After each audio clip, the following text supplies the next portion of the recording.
Argentina কি ফিফার বিশেষ সুবিধা পায়? ২০২৬ বিশ্বকাপে এই প্রশ্ন এখন ফুটবল দুনিয়ার অন্যতম বড় বিতর্ক। আর এবার এই অভিযোগের জবাব দিলেন আর্জেন্টিনার কোচ লিওনেল স্কালোনি।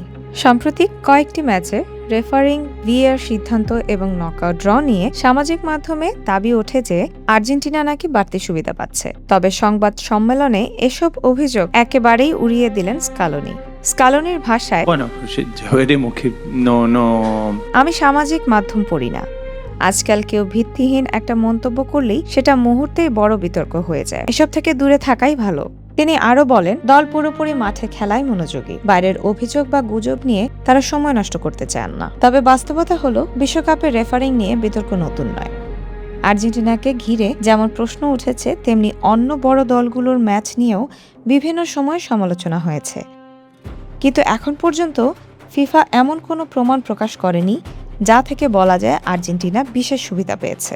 আপনার কি মনে হয়, আর্জেন্টিনাকে ঘিরে এই বিতর্ক কি শুধু সোশ্যাল মিডিয়ার আলোচনা, নাকি সত্যি প্রশ্ন তোলার মতো কিছু আছে? মন্তব্যে আপনার মতামত জানান।